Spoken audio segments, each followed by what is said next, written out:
السلام عليكم ورحمة الله وبركاته. الحمد لله رب العالمين. اللهم صل على سيدنا محمد الفاتح لما أغلق والخاتم لما سبق ناصر الحق بالحق والهادي إلى صراطك المستقيم صلى الله عليه وعلى آله حق قدره ومقداره العظيم. ഏറ്റവും ബഹുമാനം നിറഞ്ഞ പൈതൃക മീഡിയ ശ്രോതാക്കളെ, സഹോദര സഹോദരികളെ, അല്ലാഹു സുബ്ഹാനഹു വ തആല നാം പറയുന്നതും കേൾക്കുന്നതും പ്രതിഫലം ലഭിക്കുന്ന അമലുകളിൽ ഉൾപ്പെടുത്തട്ടെ, ആമീൻ എന്ന് ദുആ ചെയ്തുകൊണ്ട് സമസ്ത കേരള ജംഇയ്യത്തുൽ ഉലമയുടെ ചരിത്ര നാളുവഴികൾ പറയുന്ന നമ്മുടെ ഈ പ്രഭാഷണ പരമ്പര ഇന്ന് 18-ാം ദിനമാണ്. ഇന്നലത്തെ പ്രസംഗത്തിൽ ഞാൻ 18 എന്ന് പറഞ്ഞത് തെറ്റാണ്. ഇന്നലെ 17, ഇന്ന് 18-ാമത്തെ ദിനമാണ്. സമസ്ത കേരള ജംഇയ്യത്തുൽ ഉലമയുടെ ഉദ്ദേശ ലക്ഷ്യങ്ങളും നയനിലപാടുകളും എല്ലാം പറഞ്ഞു.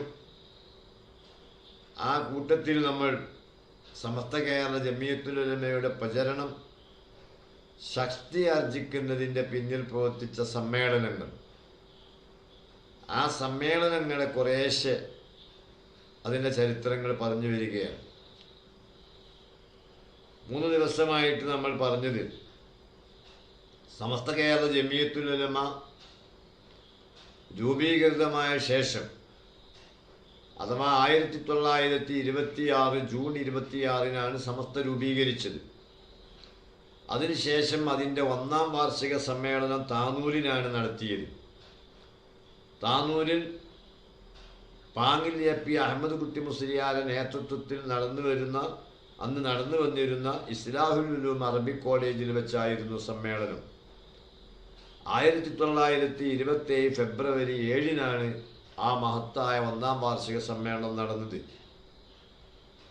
2-ാം വാർഷിക സമ്മേളനം 1927 ഡിസംബർ 31-ന് മോളൂര് മിസ്ബാഹുൽ ഇസ്ലാം മദ്രസയിലാണ് സമ്മേളനം നടന്നത്. മദ്രസ എന്ന് പറഞ്ഞാൽ അറബിക് കോളേജുകൾ. 3-ാമത്തെ സമ്മേളനം 1929 ജനുവരി 17-ന് പാലക്കാട് ജില്ലയിലെ തന്നെ ചെമ്മൻകുഴി എന്ന സ്ഥലത്താണ് നടന്നത്. ചെമ്മൻകുഴിയിൽ മവാരിദുസ് സാലിഹീൻ അറബി മദ്രസ എന്ന ഒരു സ്ഥാപനം അക്കാലത്തെ ഉണ്ടായിരുന്നു. അപ്പോൾ സമസ്തയുടെ സമ്മേളനങ്ങളൊക്കെ ചെലവ് ചുരുക്കിയ പരിപാടി. നിലവിൽ നടന്നു വരുന്ന സ്ഥാപനം അവിടുത്തെ ആ സ്ഥാപന കമ്മിറ്റി ഭാരവാഹികളുമായി കൂടിയാലോചിച്ച് അവർ ഒരുക്കുന്ന സൗകര്യങ്ങൾക്കനുസരിച്ച് സമസ്ത കേരള ജംഇയ്യത്തുൽ ഉലമക്ക് താങ്ങാൻ കഴിയാത്തൊരു ചെലവ് വരുത്തിക്കൊണ്ടുള്ള സമ്മേളനമായിരുന്നില്ല നടത്തിയിരുന്നത്.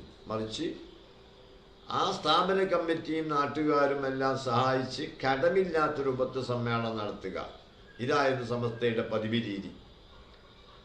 ഈ ഓരോ സമ്മേളനങ്ങളിൽ സുപ്രധാനമായ തീരുമാനങ്ങൾ എടുത്തു. ആശയ ആദർശങ്ങൾ സമുദായം ഉറച്ചു നിൽക്കാൻ വേണ്ടിയുള്ള പ്രമേയങ്ങൾ പാസാക്കി. പ്രത്യേകിച്ച് മുബത്തദീങ്ങളുമായുള്ള ബന്ധവിച്ഛേദന പ്രമേയങ്ങൾ 1-ാമത്തെ സമ്മേളനം മുതൽ തന്നെ, ഇതാണ് സമസ്തൻ്റെ അടിത്തറ. 1-ാം വാർഷികം നടത്തുന്നതിന് മുമ്പ് തന്നെ ഒരു സമസ്ത കേരള ജംഇയ്യത്തുൽ ഉലമ ഔദ്യോഗികമായി നിലവിൽ വരുന്നതിന് മുമ്പ് തന്നെ ഉണ്ടാക്കിയിരുന്ന അഡ്ഹോക്ക് കമ്മിറ്റിയുടെ കീഴിൽ ഇടവണ്ണ, ചാലിയം, കോഴിക്കോടൊക്കെ ആശയപ്രചരണ സമ്മേളനം നടത്തിയിരുന്നു. ഇപ്പോൾ സമസ്ത കേരള ജംഇയ്യത്തുൽ ഉലമ ഔദ്യോഗികമായി നിലവിൽ വന്ന ശേഷം ഈ വാർഷിക സമ്മേളനം, അഥവാ 1-ാം വാർഷികം 1927 ഫെബ്രുവരി 7-ന് താനൂർ ഇസ്ലാഹുൽ ഉലൂം മദ്രസ, 2-ാം സമ്മേളനം 1927 ഡിസംബർ 31 മോളൂര് മിസ്ബാഹുൽ ഇസ്ലാം മദ്രസ, 3-ാം സമ്മേളനം 1929 ജനുവരി 17-ന് ചെമ്മൻകുഴി മവാരിദുസ് സാലിഹീൻ അറബി മദ്രസ. ഇതിലൊക്കെ സമ്മേളനം നടത്തി അങ്ങനെ സുപ്രധാനമായ തീരുമാനമെടുത്തു. അതുപോലെ സമസ്തക്ക് ഒരു മുഖപത്രം നിലവിൽ വരാൻ തീരുമാനിച്ചു. അങ്ങനെ അത് ബഹുമാനപ്പെട്ട പിന്നെ നമ്മുടെ അബ്ദുൽ ബാരി മുസ്ലിയാർ വാളക്കുളം റബ്ബറുല്ലാ മർക്കതു അദ്ദേഹത്തിൻ്റെ പണച്ചെലവിൽ ബഹുമാനപ്പെട്ട പാങ്ങിലെ പി അഹമ്മദ് കുട്ടി മുസ്ലിയാരെ പോലുള്ള മഹാന്മാരുടെ നേതൃത്വത്തിൽ അൽബയാൻ പത്രം ഇറങ്ങി. അൽബയാൻ പത്രം ഇറങ്ങിയതോടുകൂടെ, മാസിക ഇറങ്ങിയതോടുകൂടെ സമസ്ത കേരള ജമിയത്തുലമയുടെ പ്രചരണങ്ങൾക്കൊക്കെ ആക്കം കൂടി. ആ ഇടക്കാണ് 4ാമത്തെ വാർഷിക സമ്മേളനം പ്രഖ്യാപിക്കുന്നത്. 4ാം വാർഷിക സമ്മേളനം 1930 മാർച്ച് 17 മണ്ണാർക്കാട് വെച്ച് നടത്താനാണ് തീരുമാനം. മണ്ണാർക്കാടിൽ എന്തുണ്ട്? അക്കാലഘട്ടത്തിൽ തന്നെ വലിയൊരു സ്ഥാപനമുണ്ട്. ആ സ്ഥാപനത്തിൽ വെച്ചാണ് നടത്തുന്നത്. ഈ സമ്മേളനത്തിൻ്റെ ഒരു പരസ്യം അൽബയ മാസികയുടെ ആദ്യ ലക്കത്തിൽ തന്നെ കാണാമായിരുന്നു. ആ പരസ്യത്തിൻ്റെ ഹെഡിങ് ഇങ്ങനെയാണ്: ഒരു നിർബന്ധ അറിയിപ്പ്. അത് പഴയ മലയാളമല്ലേ. ഒരു നിർബന്ധ അറിയിപ്പ്. സമസ്ത കേരള ജമിയത്തുൽ ഉലമ മഹാസംഘത്തിൻ്റെ 4ാം വാർഷിക യോഗം ഹിജറ 1348 ശവ്വാൽ 14 അഥവാ 1930 മാർച്ച് 17 മണ്ണാർക്കാട് വെച്ച് കൂടുവാൻ നിശ്ചയിച്ച വിവരം എല്ലാ മുസ്ലിങ്ങളെയും പ്രത്യേകിച്ച് ജമിയത്തിൻ്റെ അംഗങ്ങളെയും അറിയിച്ചുകൊള്ളുന്നു. ജമിയത്തിൻ്റെ അംഗങ്ങൾ എന്ന് പറഞ്ഞാൽ സമസ്ത കേരള ജമിയത്തുൽ ഉലമയുടെ അംഗങ്ങളെ അറിയിച്ചുകൊള്ളുന്നു എന്നാണ്. എന്ന് സെക്രട്ടറി. മണ്ണാർക്കാട് മഅദനുൽ മദ്രസയിൽ വെച്ച് നടന്ന സമസ്തയുടെ 4ാം വാർഷിക സമ്മേളനത്തിന് അവിടെയും ഉണ്ടായിരുന്നു വലിയൊരു കാരണവർ. എല്ലായിടത്തും ഉലമാക്കളും ഒന്നിക്കുമ്പോഴാണല്ലോ ദീന് ശക്തിയാകുക. അപ്പോൾ അവിടെ ബഹുമാനപ്പെട്ട ഖാൻ ബഹദൂർ കല്ലടി മൊയ്തുട്ടി സാഹിബ് എന്ന് പറഞ്ഞൊരു ദീനി സ്നേഹി ഉണ്ടായിരുന്നു. അദ്ദേഹത്തിൻ്റെ നേതൃത്വത്തിലാണ് അവിടെ അഹ്ലുസുന്നത്തി വൽ ജമാഅത്തിൻ്റെ മഹത്തായ സ്ഥാപനം പ്രവർത്തിച്ചിരുന്നത്. ആ സ്ഥാപനത്തിൽ വെച്ചാണ് ഈ സമ്മേളനം നടത്തുന്നത്. മഅദനുൽ ഉലൂം എന്നാണ് ആ സ്ഥാപനത്തിൻ്റെ പേര്. മഅദനുൽ ഉലൂം മദ്രസ. ആ മദ്രസയിൽ വെച്ചാണ് 4ാം വാർഷിക സമ്മേളനം.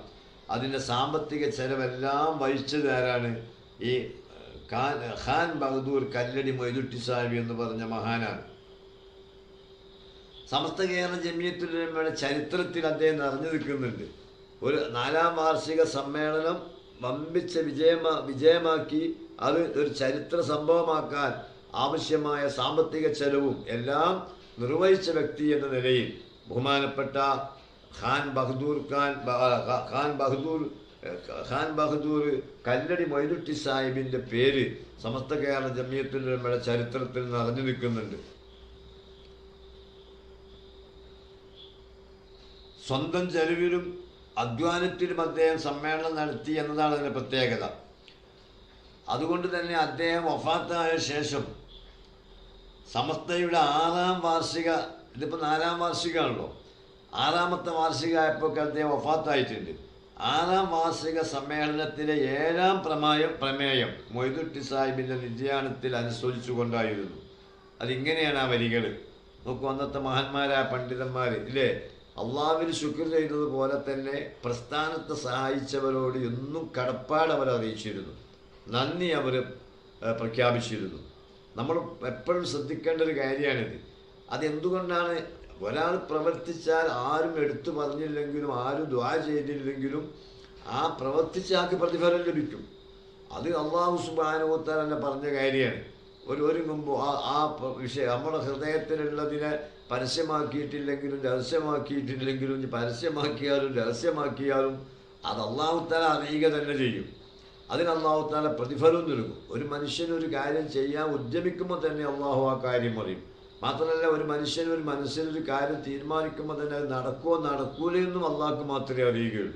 അപ്പം അതുകൊണ്ട് ഹൈറ് ചെയ്താൽ ഹുമയ്യാമിൽ മിസ്കാല ദർറത്തിൻ ഹൈറൻ യറ. അതെ, ഒരു അണുമണി തൂക്കം ഹൈറ് ചെയ്യാൽ അതിൻ്റെ പ്രതിഫലം അയാൾക്കുണ്ടോ.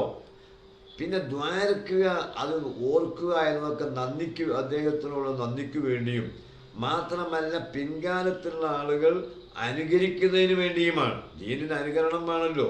കാരണം ഇന്ന ആൾ ചെയ്തത് ഇന്ന കാര്യം ഇന്ന പോലെ ഇന്നയാൾ ചെയ്തത് കൊണ്ടാണ് ഇന്ന ഗുണങ്ങളുണ്ടായത്. അതുപോലെ നമ്മുടെ കാലത്ത് നമ്മൾ ആ വക കാര്യങ്ങളൊക്കെ ചെയ്യണം. അതിനാണ് പിന്നെ ഈ പ്രവർത്തിക്കുന്ന ആളുകളെ ചരിത്രം രേഖപ്പെടുത്തുന്നതും പ്രശംസിക്കുന്നതൊക്കെ. അത് നമ്മൾ വളരെ ശ്രദ്ധിക്കേണ്ട കാര്യമാണ്. ഖൈറാണ് അതുകൊണ്ട് ഉദ്ദേശിക്കുന്നത്. സമസ്ത കേരള ജമിയത്തുൽ ഉലമയുടെ 4ാം വാർഷിക സമ്മേളനം മണ്ണാർക്കാട് മഅ്ദിനുൽ ഉലൂം മദ്രസയിൽ വെച്ച് നടന്നപ്പോൾ അതിനാവശ്യമായ സാമ്പത്തിക ചെലവും ശാരീരിക അധ്വാനവും നടത്തിയതിൽ പ്രധാനിയാരായിരുന്നു ഖാൻ ബഹദൂർ ഖാൻ മൊയ്തുട്ടി കല്ലടി മൊയ്തീൻകുട്ടി ഖാൻ ബഹദൂർ കല്ലടി മൊയ്തീൻകുട്ടി സാഹിബായിരുന്നു. 6ാം വാർഷിക പൊതുയോഗമായപ്പോഴേക്ക് അദ്ദേഹം വഫാത്തായി. അതുകൊണ്ട് തന്നെ 6ാം വാർഷിക സമ്മേളനത്തിൽ 7ാമത്തെ പ്രമേയം മൊയ്തുട്ടി സാഹിബിനെ സ്മരിക്കാനുള്ളതായിരുന്നു. അതിങ്ങനെയായിരുന്നു വരികൾ: ശ്രുതിപ്പെട്ട ധർമ്മിഷ്ഠനും അഹ്ലുസുന്നത്തി വൽ ജമാഅത്തിന്റെ വിശ്വാസ നടപടികളെ ശരിയായി അനുഷ്ഠിച്ച് അവയെ നിലനിർത്തുവാൻ മരണപര്യന്തം പരിശ്രമം ചെയ്തു വരികയും സമസ്ത കേരള ജമിയത്തുൽ ഉലമ 4ാം വാർഷിക യോഗം സ്വന്തം ചെലവിന്മേലും അധ്വാനത്തിന്മേലും മണ്ണാർക്കാട് വെച്ച് നടത്തുകയും ചെയ്ത ഖാൻ ബഹദൂർ കല്ലടി മൊയ്തുട്ടി സാഹിബ് എന്നു സ്മരിക്കപ്പെടുമെന്നാണ്. അദ്ദേഹത്തിൻ്റെ മരണത്തിൽ ഈ യോഗത്തിനുള്ള അപാരമായ വ്യസനത്തെ രേഖപ്പെടുത്തുകയും അദ്ദേഹത്തിൻ്റെ കുടുംബാംഗങ്ങളോട് സഹതപിക്കുകയും അദ്ദേഹത്തിന് പരലോക ഗുണത്തിനായി കരുണാനിധിയായ അല്ലാഹു തആലയോട് പ്രാർത്ഥിക്കുകയും ചെയ്യുന്നു. സമ്മേളനത്തിൽ ഈ പ്രമേയം 6ാം വാർഷിക സമ്മേളനത്തിൽ ഈ പ്രമേയം അവതരിപ്പിച്ചത് AP അഹമ്മദ് കുട്ടി മൗലവിയും അത് അനുവാദം നൽകിക്കൊണ്ട് ഒപ്പുവെച്ചത് PM സയ്യിദ് മുഹമ്മദ് ഐദീദ് പൂക്കോയ തങ്ങൾ മുന്നൂരുമാണ്.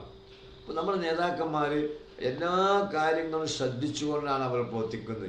4ാം വാർഷിക സമ്മേളനം ചരിത്ര സംഭവമാക്കിയ ആൾ 6ാം വാർഷിക സമ്മേളനമായപ്പോഴേക്ക് മരണപ്പെട്ടതിനാൽ ആ 6ാം വാർഷിക സമ്മേളനത്തിൽ തന്നെ കൊണ്ടുവന്ന ഒരു പ്രധാന പ്രമേയം 4ാം വാർഷികം വിജയിപ്പിച്ച ഖാൻ ബഹദൂർ കല്ലടി മൊയ്തുട്ടി സാഹിബിനെ അനുസ്മരിക്കുന്ന പ്രമേയമാണ്. അത് സമസ്തയുടെ ചരിത്രത്തിൽ നിറഞ്ഞു നിൽക്കുകയാണ്. ഇന്നും മണ്ണാർക്കാട് സമ്മേളനത്തിൽ 8 പ്രമേയങ്ങളാണ് പാസ്സാക്കിയത്. അതെല്ലാം ബഹുമാനപ്പെട്ട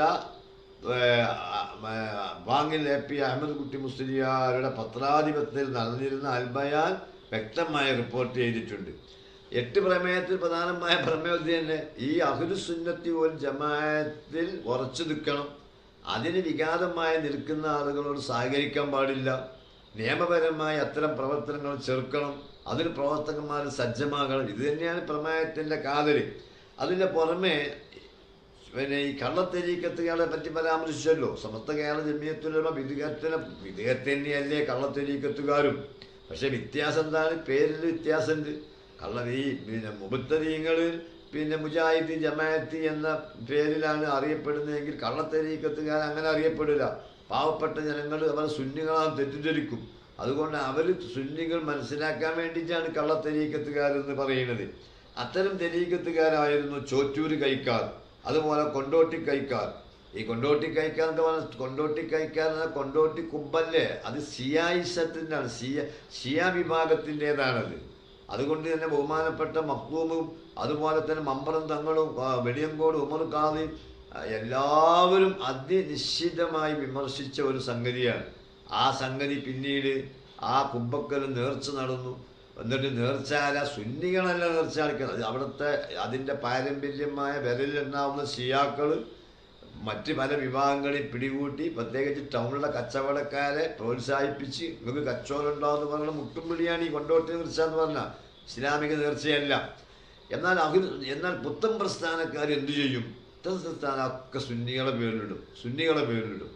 അങ്ങനെ സുന്നികൾ ജാഗരൂകരായി, പ്രത്യേകിച്ച് ബഹുമാനപ്പെട്ട AP ഉസ്താദും പേരോട് അബ്ദുറഹ്മാൻ സഖാഫി ഉസ്താദും ഒക്കെ ഇതിനെതിരെ ശക്തമായ നിലപാട് സ്വീകരിച്ചപ്പോൾ ഒരുപാട് ഇത്തരം അനാചാരങ്ങൾ ഇല്ലാതെയായി. അനാചാരങ്ങൾ നേർച്ചപ്പട്ടം കെട്ടിയിട്ടാണ് വരുന്നത്, അതില്ലാതെയായി. കൊണ്ടോട്ടിപ്പൂരം തന്നെ 13 കൊല്ലമായി നിന്ന് ഇപ്പൊ കൊല്ലം എന്തായി? ഈ കൊല്ലം അതാ കച്ചവടക്കാരും മറ്റു പല ആൾക്കാരും രാഷ്ട്രീയക്കാരും എല്ലാം കൂടി സജീവായില്ലേ. ET മുഹമ്മദ് ബഷീർ സാഹിബ് MP ആണത് ഉദ്ഘാടനം ചെയ്തത്. MLA TV ഇബ്രാഹിം സാഹിബ് അടക്കമുള്ളവരൊക്കെ തന്നെ മുഖ്യ കാർമ്മികത്വം വഹിക്കുന്നവരായ രൂപത്തിൽ മുന്നിൽ വന്നു. എന്താ കാരണം? ഈ കൊട്ടുംവിളി, ആരെയും കൊട്ടുംവിളി നടത്തിക്കോട്ടെ, ഇന്ത്യൻ സംസ്കാരം, ഇന്ത്യയുടെ സാഹചര്യം അതിനൊക്കെ അനുവദിക്കുന്നുണ്ട്. ഇന്ത്യയിലെ സംസ്കാരങ്ങളാണ് കൊട്ടുംവിളിയോ വിളിയൊന്നും. പക്ഷെ അത് ഇസ്ലാമിൻ്റെ പേരിൽ വേണ്ട. നേർച്ച എന്ന് കേൾക്കുമ്പോൾ സുന്നികളുടെ പേരിൽ വേണ്ട. ഇതേ ഇ.ടി. മുഹമ്മദ് ബഷീർ സാഹിബ് തന്നെ ഇപ്പം മുജാഹിദിൻ്റെ സ്റ്റേജിൽ കയറിയിട്ട് അന്ധവിശ്വാസങ്ങൾ, അനാചാരങ്ങൾ എന്ന് പറയുന്നത് ഇത്തരം നേർച്ചകൾക്കെതിരെയാണ്. എന്നിട്ട് അത് നമ്മൾ സുന്നികളാണ് ചെയ്യുന്നതെന്നാണ് ഇവർ പ്രചരിപ്പിക്കുന്നത്. ഇപ്പം ഏതായാലും ഇത് മനസ്സിലായല്ലോ. അതിവിടുത്തെ രാഷ്ട്രീയക്കാരും ഭൗതിക പ്രേമികളും കച്ചവടക്കാരും നടത്തുകയാണെന്ന് മനസ്സിലായല്ലോ കൊല്ലത് പുനരാരംഭിച്ചപ്പോൾ. എന്നാൽ നിങ്ങൾ നോക്കൂ, 1930 മാർച്ച് 17 ദിവസം നോക്കണം, കാലം നോക്കണം നിങ്ങൾ. ഇത് 2025 കൂട്ടരെ. 1930 മാർച്ച് 17 മണ്ണാർക്കാട് വെച്ച് നടന്ന സമസ്തയുടെ 4ാം വാർഷിക സമ്മേളനത്തിലെ ഒരു പ്രധാന പ്രമേയം എന്താണെന്നോ? ചോറ്റൂര് കൈക്കാർ, കൊണ്ടോട്ടി കൈക്കാർ, കാദിയാനികൾ, വഹാബികൾ മുതലായവരുടെ ദുർവിശ്വാസ നടപടികൾ അഹ്ലുസുന്നത്തി വൽ ജമാഅത്തിന്റെ സുന്ദര വിശ്വാസ നടപടികളോട് കേവലം മാറാക കൊണ്ട്, അതായത് എതിരായതുകൊണ്ട് അവരുടെ വിശ്വാസ നടപടികളോട് പിന്തുടരലും അവരോടുള്ള കൂട്ടുകെട്ടും സുന്നി മുസ്ലിങ്ങൾക്ക് കേവലം പാടുള്ളതല്ലെന്ന് ഈ യോഗം തീർച്ചപ്പെടുത്തുന്നു. ഒന്നുകൂടി പറയണേ, ഡേറ്റ് 1930 മാർച്ച് 17 മണ്ണാർക്കാട് മഅ്ദിനുൽ ഉലൂം മദ്രസയിൽ വെച്ച് സമസ്ത കേരള ജമിയത്തുൽ ഉലമയുടെ 4ാം വാർഷിക സമ്മേളനം നടന്നപ്പോൾ ആ സമ്മേളനത്തിൽ ആലിമീങ്ങൾ അവതരിപ്പിച്ച് പാസാക്കിയ ഒരു പ്രധാന പ്രമേയം ഒന്നുകൂടി കേട്ടോളി. ചോറ്റൂർ കൈക്കാർ, കൊണ്ടോട്ടി കൈക്കാർ, കാദിയാനികൾ, വഹാബികൾ മുതലായവരുടെ ദുർവിശ്വാസ നടപടികൾ ഹഖായ അഹ്ലുസുന്നത്തി വൽ ജമാഅത്തിന്റെ സുന്ദര വിശ്വാസ നടപടികളോട് കേവലം മാറായതുകൊണ്ട് അവരുടെ വിശ്വാസ നടപടികളോട് പിന്തുടരലും അവരോടുള്ള കൂട്ടുകെട്ടും സുന്നി മുസ്ലിങ്ങൾക്ക് കേവലം പാടുള്ളതല്ലെന്ന് ഈ യോഗം തീർച്ചപ്പെടുത്തുന്നു. അതുപോലെ തന്നെ സ്ത്രീകളുടെ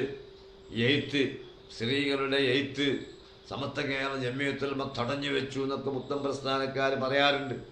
അതിൻ്റെ കാരണം ഈ സമ്മേളനത്തിൽ വന്ന ഒരു ചോദ്യത്തിൻ്റെ മറുപടിയാണ്. അതായത് സ്ത്രീകൾ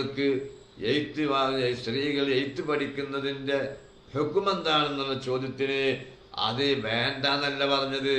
അത് ഇസ്ലാമിൻ്റെ നിയമങ്ങളില്ലേ, നിയമങ്ങൾ നമുക്ക് പരിഷ്കാരത്തിൻ്റെ പേരിൽ മറിച്ച് പറയാൻ പറ്റില്ലല്ലോ. അതുകൊണ്ട് തന്നെ കയ്യെഴുത്ത് പഠിക്കുന്നതുമായി ബന്ധപ്പെട്ട ചോദ്യത്തിൻ്റെ മറുപടിയിൽ അന്ന് പറഞ്ഞത് അത് നിയമപരമായി എന്ന് പറഞ്ഞാൽ ഫുഖഹാവ് പറഞ്ഞ നിയമമുണ്ട്. ആ നിയമപരമായത് കറാഹത്താണെങ്കിലും ഇന്നത്തെ കാലത്ത് ജായിസാണ് എന്ന മതവിധിയാണ് പറഞ്ഞത്. കാരണം അത് അനിവാര്യമായതിനാൽ പഠിപ്പിക്കേണ്ടി വരും. പക്ഷെ അത് വരുന്ന നിയമം എന്താണില്ല, നിയമം മാറണില്ല. നിയമം കറാഹത്ത് തന്നെ. കറാഹത്ത് എന്ന് പറഞ്ഞാൽ അത് ഉപേക്ഷിക്കലാണ് നല്ലത്, അല്ലാതെ ഹറാമാന്നല്ല. മഹാന്മാരായ ഫുഖഹാക്കൾ പറഞ്ഞത് അതുകൊണ്ടുള്ള അനർത്ഥങ്ങളും കാര്യങ്ങളൊക്കെ നോക്കിയിട്ടാണ് ഇവർ നിയമം പറയാ. ഇപ്പൊ നിങ്ങൾ നോക്കൂ, ഇപ്പോ ബാങ്ക് പലിശ ബാങ്കിൽ നിന്നല്ല, ഏത് പലിശ ഹറാമാണ്, നമ്മളതിന് കൂട്ടിവെക്കാൻ പാടില്ല. അത് എഴുതുന്നവനും വാങ്ങുന്നവനും ഒക്കെ പലിശയാണ് തിന്നുന്നത്.